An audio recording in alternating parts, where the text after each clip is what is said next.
friends, this is Arnika and welcome to Study with NV sir। हम लोग कक्षा 12 का फिजिक्स पढ़ रहे हैं, जिसमें से हमारा जो चैप्टर है विद्युत विभव है। विद्युत विभव के हमारे इस चैप्टर में हम लोगों को आज क्या देखना है, विद्युत द्विध्रुव के कारण विद्युत विभव। हमारा जो पिछला क्लास था वो किस चीज का था, किसी बिंदु आवेश के कारण विद्युत विभव का मान कितना होता है, ये हम लोग देख चुके हैं। आज जो देखना है वो क्या देखना है, किसी विद्युत द्विध्रुव। द्विध्रुव क्या होता है ये हम लोग पिछले क्लास में पढ़ चुके हैं कि दो समान परिमाण किंतु विपरीत आवेशों को एक दूसरे से कुछ दूरी पे रखने पर जो हमको निकाय प्राप्त होता है उसे हम क्या कहते हैं, द्विध्रुव कहते हैं। तो उसी द्विध्रुव के कारण जो विद्युत तीव्रता हम लोग निकाल चुके हैं, आज देखना है कि द्विध्रुव के कारण विभव का मान कितना होता है। ठीक है, तो चलिए आइए देखते हैं किस प्रकार इसको हम लोग निकालेंगे कि विद्युत द्विध्रुव के कारण जो विद्युत विभव का मान होता है वो कितना होता है। हम सबको पता है कि किसी द्विध्रुव के कारण अगर हम तीव्रता निकाले थे तो वहां पे भी दो कंडीशन थी। एक कंडीशन थी अक्षीय स्थिति और एक कंडीशन थी निरक्षीय स्थिति। अक्षीय स्थिति क्या थी, अक्षीय मतलब अक्ष होता है, यानी कि अगर कोई द्विध्रुव है तो उसके समांतर या कि उसके ही सीध में अगर किसी बिंदु पर हमको तीव्रता निकालनी थी तो वो थी अक्षीय स्थिति। और सेम इसके विपरीत अगर हम लोग इस द्विध्रुव के लंबवत कोई बिंदु पे अगर हम लोग निकालना है, हमको विद्युत क्षेत्र की तीव्रता निकालनी होती थी तो वहां पे वो स्थिति ये वाली क्या कहलाती थी, हमारी निरक्षीय स्थिति कहलाती थी। ठीक है, सेम वही इसमें भी होगा, बस वहां पे तीव्रता निकालते थे, यहाँ पे क्या निकालेंगे, विभव का मान निकालेंगे।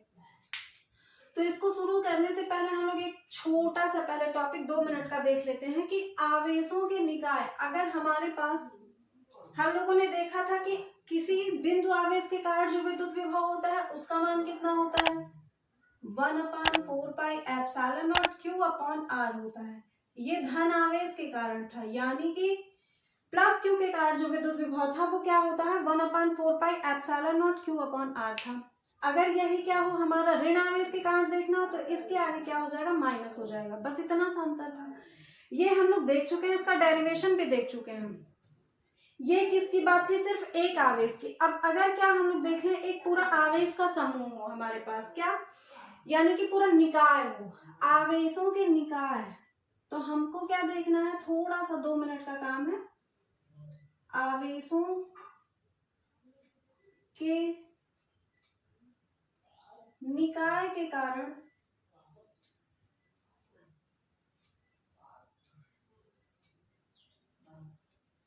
विद्युत विभव।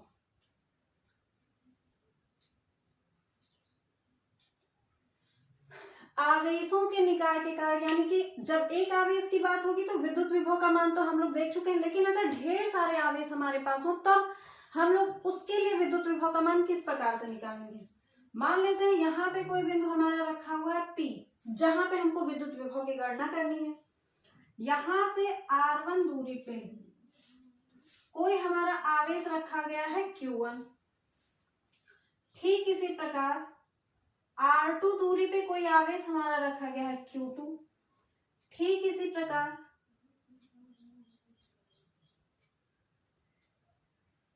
R3 दूरी पे रखा गया हमारा Q3।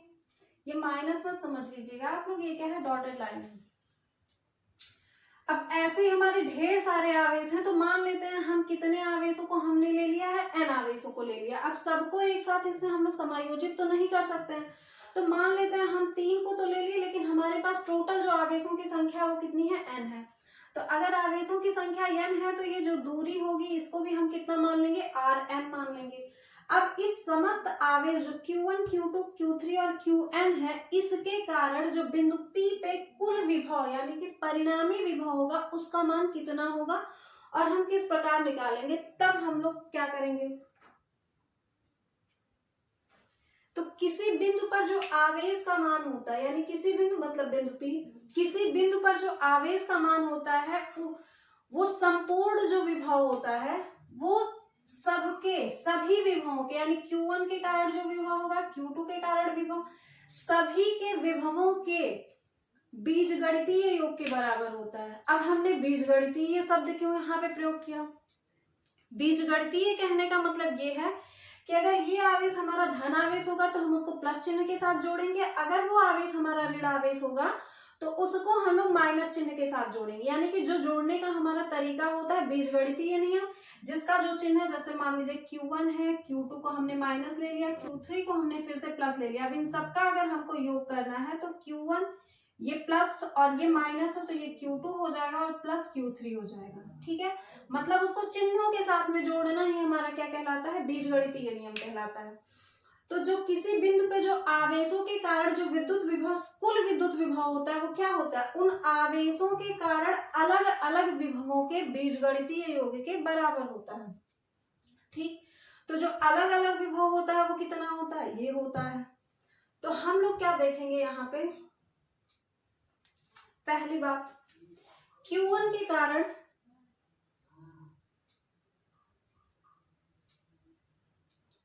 P पर विभव, इस Q1 आवेश के कारण जो बिंदु P पर विभव का मान होगा वो कितना होगा, मान लेते हैं अगर ये Q1 है तो हम उसको V1 बना लेते हैं।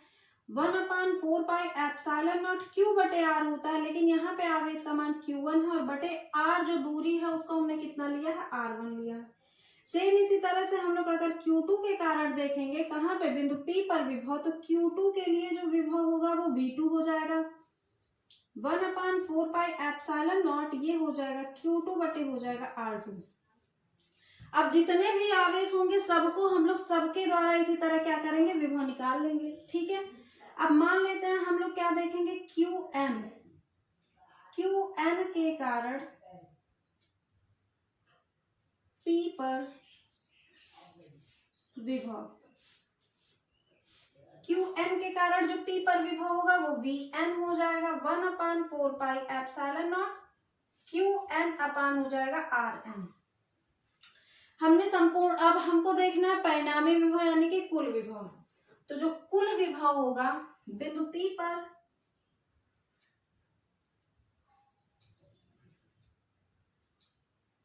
कुल विभव V बराबर कितना हो जाएगा, सबका योग कर देंगे, जितने भी हमारे विभव आए होंगे उन सबका हम क्या करेंगे, Vn। ठीक, V1 का मान हमको पता है कितना हमने निकाला है, 1/4πε0 Q1 बटे निकाला है R1। इसी प्रकार से V2 V3 और हम Vn को लिख लेते हैं कितना, 1/4πε0 Qn अपान हो जाएगा Rn। सब में बीच में जो होगा V2 का मान भी इतना ही है, यानी 1/4πε0 है वो सब में कॉमन है। देखिए V1 में भी है, Vn वाले में भी है, तो और V2 में भी है, तो मतलब सब में होगा। क्यों, क्योंकि ये क्या है, एक नियतांक है। तो V बराबर हम लोग लिख सकते हैं 1/4πε0 को ले लेंगे कॉमन, हो जाएगा Q1 बटे R1 प्लस Q2 बटे R2 और प्लस हमारा ये जितने भी आवेश होंगे उन सभी आवेशों को और बटे दूरियों का अनुपात, उन सब का योग कर डालेंगे, वही आ जाएगा संपूर्ण विभव। ठीक है, तो भिन्न भिन्न आवेशों के कारण किसी बिंदु पे जो संपूर्ण विभव का मान होता है वो क्या होता है, 1/4πε0 और इंटू क्या हो जाएगा, उन सभी आवेश और बटे दूरियों के अनुपात के योग के बराबर होता है। ठीक है, इन सबको हम लोग जोड़ डालेंगे। अब Qn अपॉन Rn मतलब जितने भी हमारे पास दिए होंगे 2 4 6 8 10 12 एटसेट्रा। ठीक है, ये क्या हो गया, आवेशों के निकाय के कारण विद्युत विभव का मान हो गया। अब जैसा कि जो हमारा टॉपिक है वो क्या है, विद्युत द्विध्रुव के कारण विद्युत विभव। अब हम लोग आते हैं इस पे,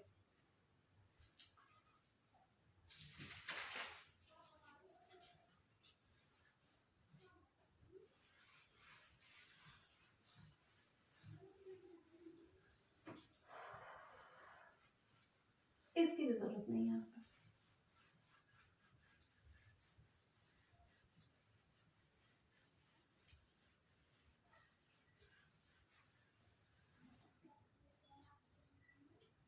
ठीक, तो विद्युत द्विध्रुव के कारण अगर विभव हमको निकालना है तो सबसे पहले हम लोग क्या ले लेते हैं, विद्युत द्विध्रुव ले लेते हैं। ये बन गया हमारा विद्युत द्विध्रुव। द्विध्रुव क्या होता है, दो समान परिमाण, यानी कि जितना ये Q है उतना ही ये भी Q है।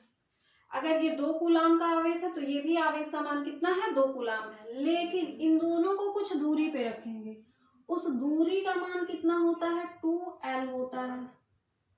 अगर ये पूरी दूरी 2l है तो मध्य बिंदु से इसकी दूरी l होगी और मध्य बिंदु से इस दूसरे आवेश की दूरी कितनी होगी, l होगी।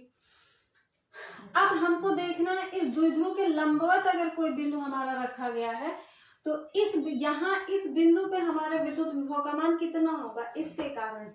तो अगर इसके कारण ये दूरी हमारी कितनी होती है, r होती है, क्योंकि हम r दूरी पे ही विभव और तीव्रता निकालते हैं। तो ये जब हमने कहा है कि अगर ये लंबवत स्थिति में निकालना है तो इसका मतलब ये स्थिति हमारी क्या कहलाएगी, निरक्षीय स्थिति। ठीक, अब क्या करेंगे, हम इसको यहां से मिलाया और इसको यहां से मिला दिया। ठीक, यहां तक कोई तो दिक्कत नहीं होगा, क्लियर। इस प्लस क्यू आवेश के कारण यहाँ पे हमको देखना बिंदु P पे विभव और माइनस क्यू आवेश के कारण भी बिंदु P पे विभव देखना, ठीक है। अब देखते हैं ये दूरी यहाँ पे ये हमको दिख रहा है, ये क्या बन रहा है, समकोण। इधर भी क्या बन रहा है, समकोण बन रहा है। ठीक, ये दूरी कितनी है, r है। अब यहाँ पे हमको पहले हम लोग देख लेते हैं, यहाँ पे पाइथागोरस लगा लेते हैं। पाइथागोरस प्रमेय से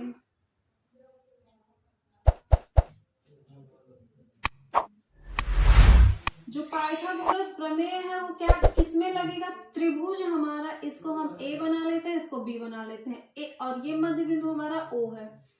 AOP में, त्रिभुज AOP में एक कोण हमारा समकोण है और दो भुजाएं हमको ज्ञात है, लंब और आधार ज्ञात है, हमको कर्ण का मान निकालना है। तो कर्ण का मान कैसे निकलेगा,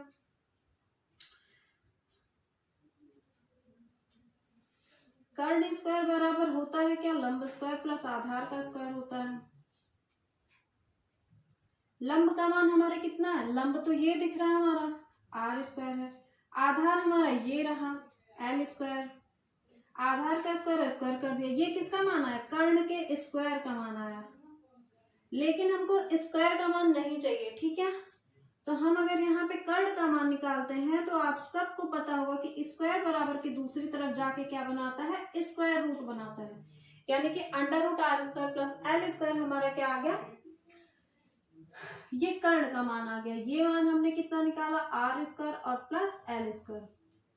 अब चूंकि ये क्या है, एक विद्युत द्विध्रुव है, तो जितनी दूरी प्लस क्यू से p की होगी उतनी ही दूरी माइनस क्यू से भी p की होगी। इसका मतलब हमको पता चला क्या कि जो दूरी a से p की है वही दूरी हमारी b से p की भी है।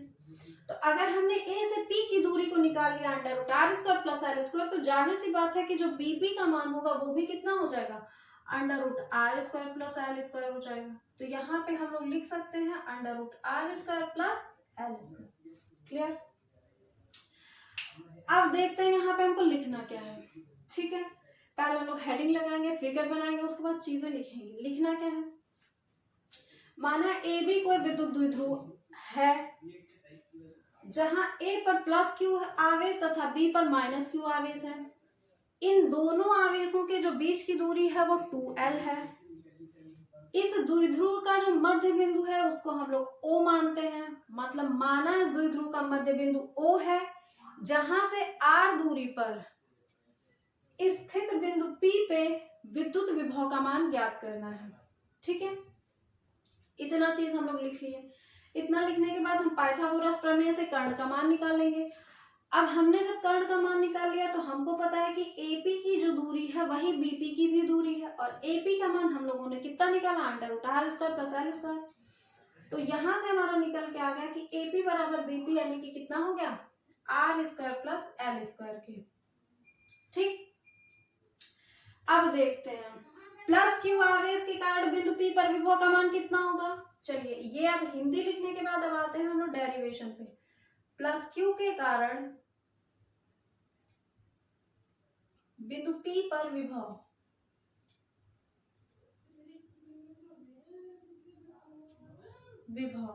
विभव को हम लोग V1 कह लेते हैं, क्योंकि प्लस क्यू दोनों आवेशों के कारण देखना है, तो पहले आवेश के कारण जो हमने विभव निकाला है उसको V1 ले लेते हैं। तो V बराबर कितना होता है, 1/4 पाई एप्सिलॉन नॉट। ये तो कांस्टेंट है, ये तो बदलेगा नहीं। और क्या होता है, Q बटे R होता है। तो Q का मतलब क्या हो गया, जब प्लस Q के कारण है तो ये प्लस में होगा, और बटे R, R का मतलब दूरी होता है। जब हम प्लस क्यू आवेश से पी तक जा रहे हैं तो जो दूरी हमारी है ये हमारी तिरछी दूरी है, जिसका मान हमने कितना निकाला है, R square plus L square निकाला है। तो इसकी जगह पे हम रख देंगे under root R square plus L square. ठीक है, ये क्या हो गया हमारा, V1 का मान हो गया 1/4 पाई एप्सिलॉन नॉट Q अपान R होता है, तो R मतलब दूरी होता है, और दूरी कहाँ से होता है, आवेश से जिस बिंदु पे हमको विभव निकालना होता है उसकी दूरी होती है। तो इस आवेश से हमको यहाँ पे निकालना है, तो इसलिए हम लोग दूरी को कितना लेंगे, R square plus L square लेंगे। अब क्या देखते हैं, माइनस Q के कारण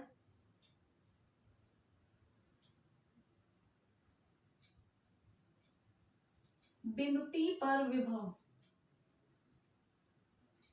माइनस Q के कारण जो विभव होगा उसको हम लोग V2 कर लेते हैं 1/4 पाई एप्सिलॉन नॉट। अब इस बार जो Q है वो माइनस में है, तो यहाँ पे हम लोग क्या करेंगे, विभव को उनको चिन्हों के साथ ही रखते हैं, तो इसलिए जो Q का मान हो जाएगा उसको हम लोग माइनस लेंगे, क्योंकि माइनस Q के कारण। अब जो दूरी है उसको हम लोग कितना लिखेंगे, BP, यानी कि इस बार जो दूरी लिया है हमने वो B से P तक लिया है। इसको आप लोग एक लाइन अगर आपको बढ़ाना हो तो हम लोग लिख सकते हैं दूरी मतलब AP, उसके बाद तब फिर लिख लेंगे 1/4 पाई एप्सिलॉन नॉट 1 Q बटे, अब ये लिखेंगे R square plus L square. जिसको नहीं समझ में आया उसके लिए है, जिसको समझ में आया वो डायरेक्टली भी कर सकता है, क्योंकि चीजें क्या है, सेम है। ठीक है, आई बात समझ में।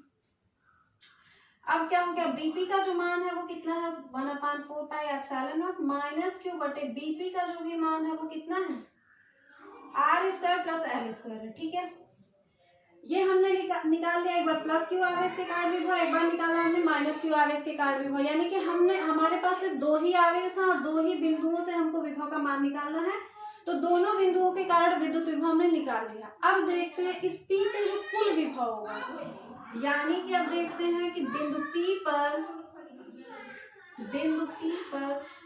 परिणामी विभव,